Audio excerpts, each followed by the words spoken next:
Welcome to episode 13 of Living in Recovery, a podcast devoted to sharing the stories of fellow CBP employees who are living in recovery with an addiction. The focus of this podcast is to share the experiences of those who have struggled with alcohol or drugs in the hopes of breaking the stigma that's often associated with addiction. Also, the goal of this podcast is to stimulate hope amongst those who may be struggling but are discouraged or intimidated by the prospect of seeking help.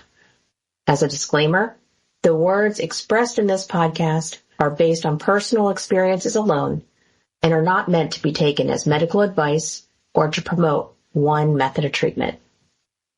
Today, Ricky shares his recovery experience and how treatment helped him come to terms with his addiction. Now, Ricky discusses what works in his approach to recovery.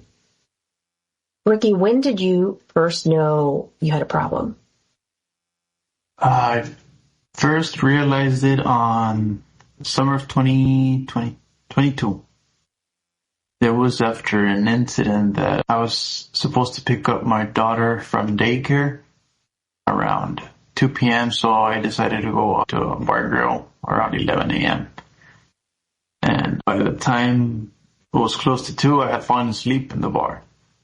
And what woke me up was my ex-wife's phone call saying that she wanted to pick her up. But it wasn't until the next day that I woke up realizing that I needed help, because feeling guilty of falling asleep in that bar led me to keep on drinking that day. And it was in the morning that I said, oh my God, I think this is an addiction. After drinking since I was 14, I felt this was like a wake-up call. So that was just a wake-up call. But I was able to see that I was believing that my addiction was real. How did that make you feel to know that after all those years of struggling, that this was a problem? I was isolated when I realized that, so a lot of emotions kicked in. Scared, nervous, excitement, not in a good way. It's just that excitement as in, oh my God, what am I going to do? Am I going to ask for help? Am I going to do it on my own? I try to do everything. And it was just a scary moment, guilty moment, but I'm glad that day I decided that I had to start doing something. But yeah, it was more than scary because of the knowledge I've had of addiction to alcohol, being alcoholic. That's what scared me, because I didn't think I had it. But I'm grateful for that scary moment. You said you're grateful. What made you feel grateful? What was your next step after that? So in that moment, I remember I had called my sister. By this time, I was living by myself in my apartment with my English bulldog. He's been with me since my divorce, so he can share more experiences. But the only person that would understand what I was going through was my sister at that moment. Or at least I thought, right? Because I just didn't know where to go. I was just scared of Alcoholics Anonymous was in my mind for some reason, and I was just too scared. So I called my sister, and she's a counselor at a school, so she gave me these ideas. We'll get in contact with this friend in Laredo that's an AA, and she can guide you somewhere. And I went from there, just make some calls. I called a peer support member from here, and she wasn't knowledgeable working with an alcoholic, but she just helped me find out resources for me to avoid any issues with my work, right? Because I was scared too. I just thought that I was going to get fired for being an alcoholic. So, sorry, I kind of like this because I get little goosebumps, but as part of my recovery, I have to feel that to keep going for the day. So, yeah, that day, I think I said it already, but this was just a wake-up call because it gets better. So I got in contact with someone who went through AA. He's in my in-person meetings here in Laredo. And he's not my sponsor, but he's kind of like my go-to guy for the in-person meeting here. And he invited me to one of the meetings, and that's how I started learning about the AA program. And in there, I met other alcoholics. I started listening to their stories. I kind of shared mine, but I was very close-minded. Why? Because my wall is kind of protecting what I share. And most of the times I don't share what I need to share. This is something since I was young. It could be a trauma, but my counselors just say it's just the way I grew up with. That's why I put my wall a lot, right? But I had a barrier there, but I was listening. I was adapting to the stories. And just listening to these older men, and they were 3 years sober, and I was impressed that I was just a few days sober, and these older men with more difficult problems than I had were sober, and they were living life regularly and happy about it, where I was just in the moment of confusion. If I was going to decide to be an alcoholic or not. That was going through my mind, right? My thoughts. So I decided, let me go through this program. Let me try it out. And I went as far as 4 months because I was following through with the program, but I wasn't accepting that it was an addiction. That was my main problem. So during those 4 months, I was able to not drink, but my mind was going, okay, soon you can take a sip of a beer or whiskey. And I can remember very well. I finished 4 months, and I did that mistake of trying out a new beer that I saw on a commercial, and little did I know I was already drinking every weekend again and all that. So back at it again. I thought that going into that program, staying 4 months sober, was going to be like, I'm going to be able to control my drinking. Yeah. That was the worst. That was the worst mistake I did. But I'm grateful because that led me to the relapse. My relapse was a week before my birthday. I said, I'm going to try to stop drinking again. I stopped for a week. But on that Saturday, I remember I was like, I'm just going to drink six beers for the day. And what happened was I lost count of those 6 beers.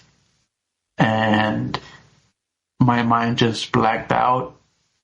And I woke up in the police unit getting ready to be taken into the county jail for driving while intoxicated. And that relapse was where I had a tough conversation with God that I find help or something else is going to happen. And I already knew where to go. As soon as I got out of jail, I was so guilty of myself and began drinking again right after. So it was just my way of forgetting, or it was a way of me just not dealing with my guilty emotions that I drank. And I got out of jail on my birthday. I got administrative duties to see, it's just policy, right? I have to go fix my stuff and all that. And I actually, January 9th was my birthday. It was January 15th that I drank 2 beers. And once I got home, I said, I just need to stop. This is just childish. There's something wrong with me. So the next day I went to that AA meeting in person. I went, and you should have seen their faces. They were just happy that I was there, like the prodigal son. And I couldn't cry at that moment, and which is also part of my recovery. I don't cry in the moments. It's just through the years, my emotions are all tied up in my heart, and then one day I'll just burst out into tears when the moment comes. But that's the way I deal with strong emotions, right? It's just, that's how I grew up with, and that's how I can cope with it. That's what I get for using alcohol these years, right? My body got used to that. But there is a solution, and that's how I have to deal with it. And to continue where I left off, I went home. I still have the video on my phone. All the beers that I have in my fridge, I just started pouring them out. All of them. You should have seen the counter of all the beers that I had. And I got in contact with the people that I had to get in contact with. That was through EAP. She's a counselor. She's not with EAP anymore, but I told her that I will never forget her because she gave me the resources to connect with my sponsor, which is man with my recovery mother, Kimbra, and I tell him he's my other sponsor, but Jorge. And it was just a blessing talking to those people because I was by myself. My connection with my family is very difficult still through my recovery, but at least I'm more understanding and I'm more prepared of how to react to anything that can trigger my sobriety. So it just felt so good to finally connect with someone that actually understood me. After all these years, I don't know if my ex-wife tried to understand me. I don't know if my other friends, because I was isolated myself. But these godparents, right, the three people that I mentioned, they just connected with me instantly. And that gave me hope. That gave me hope that I can get through this. Because I was just, I don't know how to explain it, how by myself I have been through all this time. And how I just started asking God, give me that strength because I'm really by myself on this. And it was from that day, January 15th, and I started looking for rehab centers. I talked to my job, asking them, hey, I want to fix myself. I want to come back stronger than ever. Well, I started finding out if I was going to get fired to go through this rehab program. And I think now they have the safe harbor now. When this happened, this wasn't there. And I'm grateful for CBP that they allowed me to go through this so I can come back better. I went straight into the treatment center, which is a great home for me for those 30 days. And I was already sober for I was already sober for a month. And when I called them, they were like, well, you've been sober a month. I don't think you need this. And I'm like, I remember talking to the manager there and telling him, please don't deny me this. Like, yeah, I'm a month sober, but I need the tools. I need the tools to beat this addiction. I mean, if I came to you by myself, please, let me give this moment. I want to get all the tools I can get because, I'm going to come back strong. I don't want to go back to alcohol. It's already destroying my life. I can't lose my job. That's all I have. I'm already divorced. I have a difficult time trying to get my daughter seen still. At least give me this because I know I can do better. I can be a better person to this life. And they're like, okay, we'll give it a try. And March, I was already in there. And as soon as I got there, the nurses were like, I mean, you're already sober. Like we don't need you here at the intensive area. I was like, no, I'm here to learn and get better. So I passed all the pre-qualifications, the questionnaires, and everything just went well. And then they gave me a room right away. And there, I'm already in Laha. Of course, the first 2 days, I felt lonely again.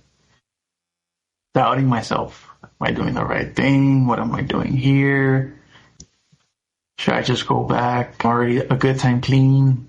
Should I go back and start drinking slowly again? And then those are the thoughts that I needed to fix. So as soon as the third day, well, I forgot to mention, before going in, through my sponsor, Gabe, he introduced me to an AA Zoom meeting, which they all went to La Hacienda Treatment Center. They got me involved in those meetings, so I was there already meetings before going in, so that helped me maintain that month sober. And I met wonderful people there that the second day in La Ha, they went to their alumni meeting there. And I mean, those 2 days, I felt lonely because I went by myself. I didn't tell anyone, just work. My family, they knew I had an alcohol problem, but they weren't knowledgeable of how it worked with me. So it did feel lonely. It did. It was just not having a family member there supporting, right? And when I got up in the stand to be introduced for being a rookie, I saw my two friends from the Zoom meeting, and they were just cheering me. They're just excited that I decided this for the same reason why Kimber's excited about me, because I voluntarily went to seek that help, and that gave me the support. So there I realized that support and understanding is really important in anyone's life. And that gave me that strength. I said, you know what? Yeah, let me do this. It's okay to be uncomfortable every once in a while, especially for an alcoholic. And it worked. They made me do a summary of when I started drinking, all my drinking years until now. And I cried so much. I was like, more than anything, because I was saying goodbye to some moments where I did enjoy them, but it was going to give a big turn everything. It was going to be a huge turn, but because I was afraid of change. So I was saying bye to an old me. It was sad because it's been tough moments. And as I was reading all those, I just realized I had God, or at least an angel, with me all this time, because I'm alive in this rehab center. So, that day I just decided to at least call the most resentments that I had, which is one of our steps in the STEP program for AA. I decided to call my ex-wife and let her know, hey, I'm actually in a rehab center, and I just want to tell you that I'm sorry, right, for any wrong that I do while I was alcoholized. And I speak to my daughter, and just hearing her voice, and just started crying there. I had to let it all out. And just listening to her voice and having a conversation with her just gave me that push to keep going in there. But more than anything, it was a conversation that I had where I was completely sober. So, see that little I was just reliving that moment, and everything just turned around in my mind and said, let's do this. And I went all hard through that rehab program.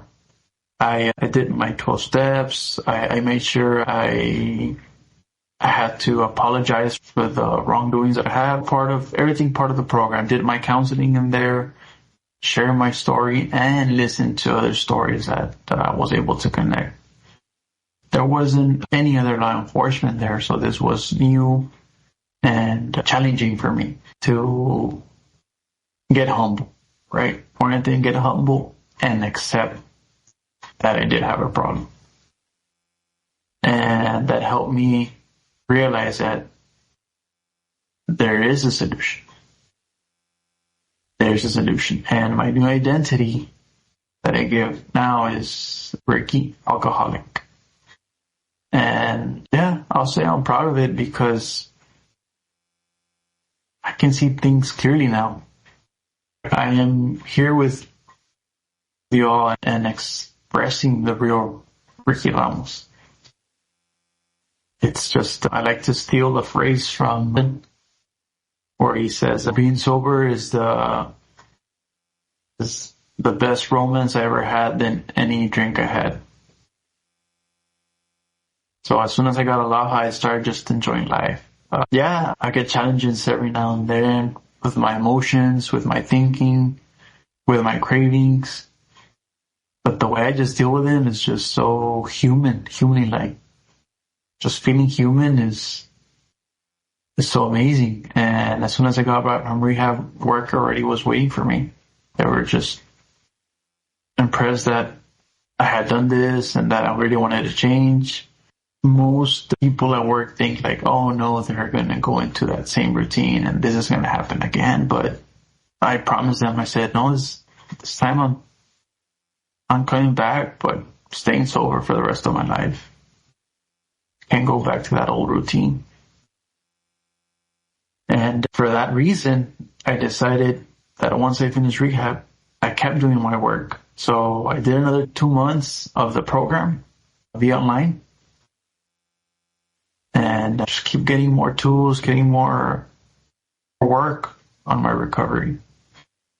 And yes, I came back better than ever. I'm able to speak to my family members better than I used to, and I can take challenges very differently now without having to rely on a drink. But I probably went a little more, but yeah. No, that was awesome.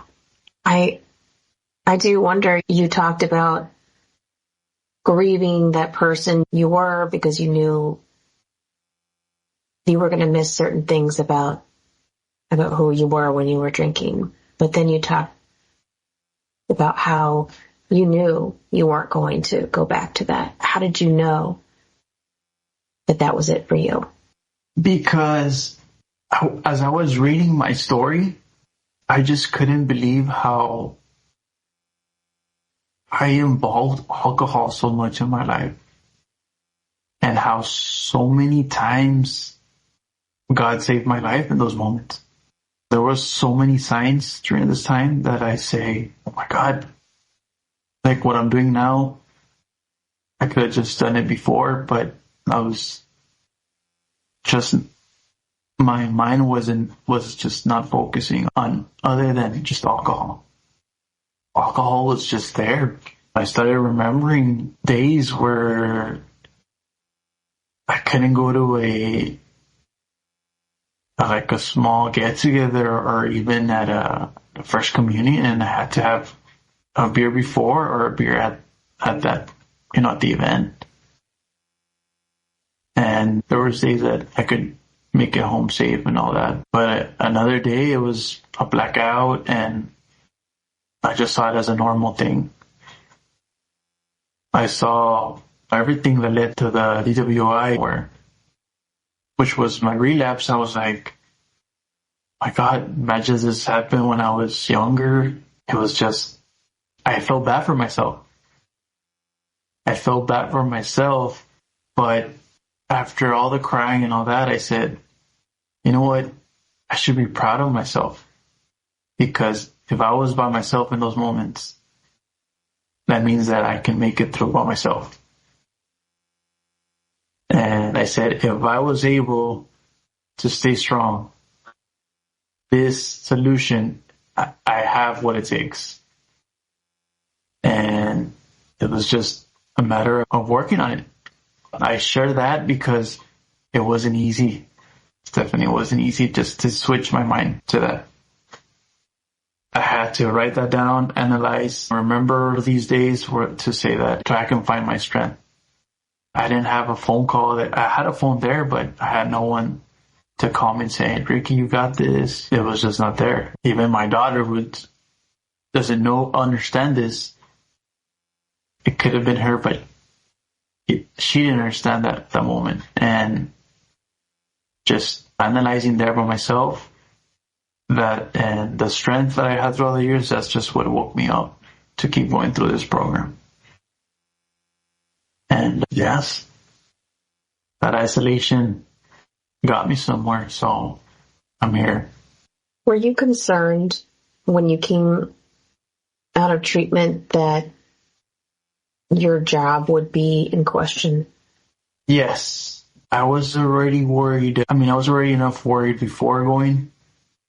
But after my rehab, I just thought that it was going to be a longer process.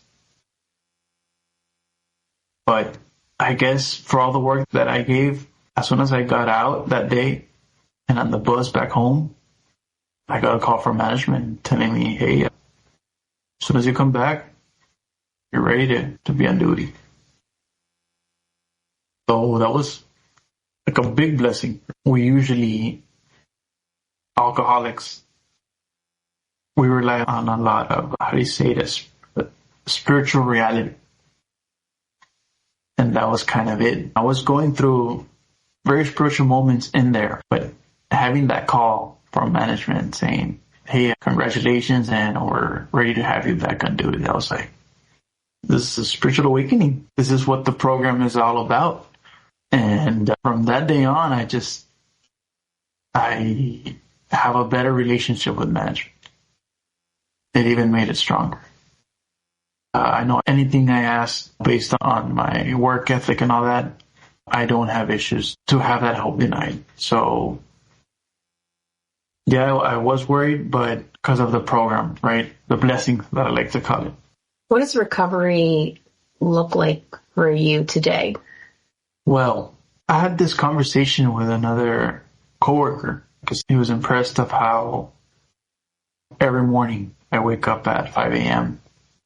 I sleep by 10:30, 11 a.m. latest, wake up at 5 a.m., do my meditation, do my rosary. I'll get out in nature, step on grass, breathe the air. If I can hug a tree, I'll hug it. And he saw me in a phase like in shock. You do this every day? And I'm like, if I didn't do this today, bro, I couldn't be able to talk to you or listen to you or pay full attention to you. I would just be selfish and just be ready to get out of here and drink. And he's like, you're ready for that for the rest of your life? I'm like, yeah, it's part of my life now, but I don't regret it. I enjoy life more. I see even the problems that come out, I see it more clearly because I know that I can get to a solution. So recovery, when they ask me about recovery, it's part of my life. What do you find to be the biggest challenge to your recovery? How do you deal with that? Oh, I like this question because even though I'm out of recovery, I stay connected with the people I need to, but I'm still an isolated person, not because sad or that I hate talking to other people. No, because I save my energy so I can be okay for the rest of the day or for even tomorrow. It's just, I blame it on my emotions. My emotions are so draining. Even if I'm too excited, even if I get sad, they drain everything. They drain my whole energy. And so dealing with that has been the most challenging. Not so much the cravings. I'll get a craving, it's rare because I see a commercial of, I'm usually a fan of strong beer. So if I see like an IPA or a stout on TV, it's like, oh wow, that looks delicious. But if somebody is there drinking in front of me, I'm okay. And I don't know, from talking to other people that are trying to understand my recovery, they think that recovery in alcohol is just about leaving the drink. And at least for me, it's not just about not drinking.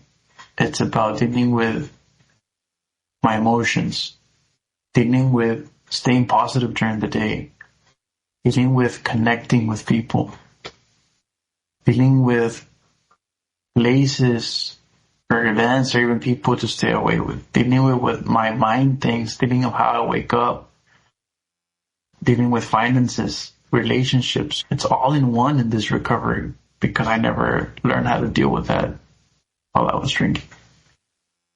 And the hardest one for me are the emotions. I think I said it earlier, but crying, I wish I could cry in the moment, but my emotions are all mixed up that I won't cry until a week later or even a month later. So you have me there, holding a certain emotion inside. Even though I meditate, even though I touch the grass with barefoot, even if I read, even if I work out, I like playing soccer a lot, so I release a lot of tension there, boxing. I won't cry after. Time's gonna happen, and then I cry. And that's so painful. It's painful because I have to hold it there, I was so used to drinking it out, and it was so easy just to deal with that. And then if I would feel like that again, I would just drink again, and that was just a solution to that. And now I actually deal myself with that.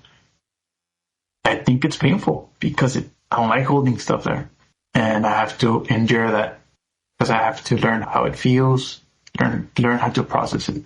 Mm.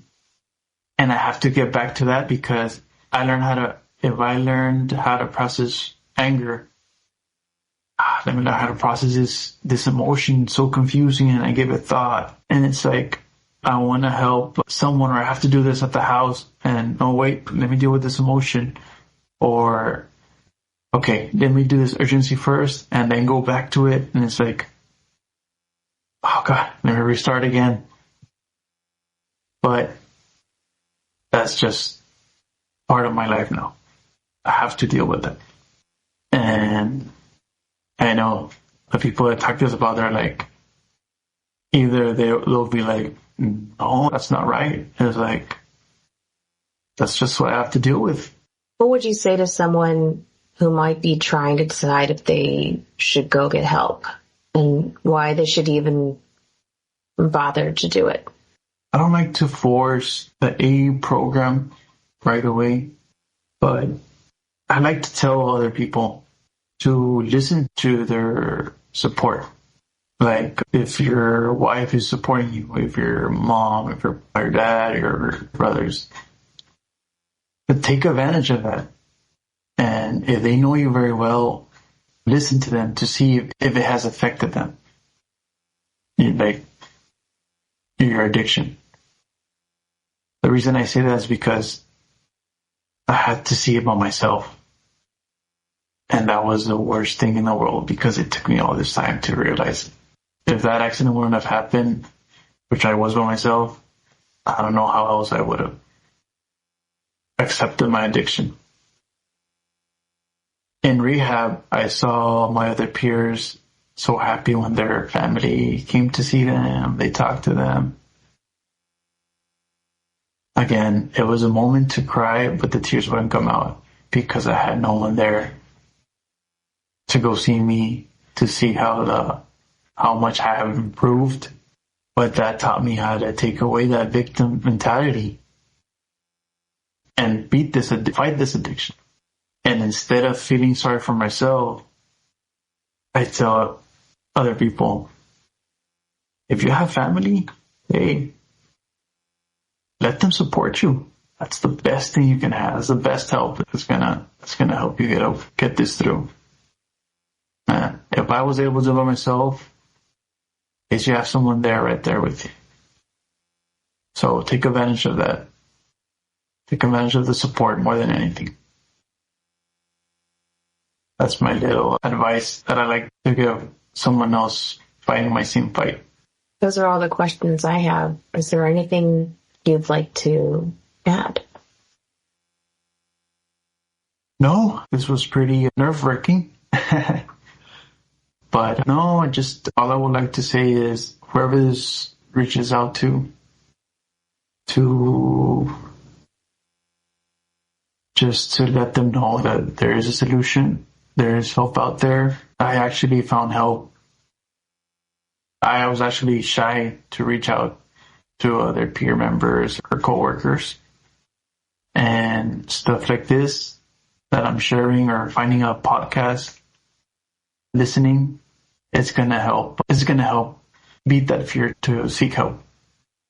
You're not alone on this. It's hard. I went through the same thing. That fear of just that I'm going to get fired, that I'm going to lose friends, fear of leaving the drink. I went through all that. So whoever listens to this, just to take your time and find that help as slow as you can. But help and a solution, it's there. Thank you for joining us for this episode of Living in Recovery. If you or someone you know needs help, reach out to the Employee Assistance Program to reach a licensed clinician at 1-800-755-7002. For additional resources related to the Alcohol and Substance Misuse Prevention Program, please visit the CBP Workforce Care Directorate page on CBPNet. You can also send questions directly to CBP Resiliency at cbp.dhs.gov.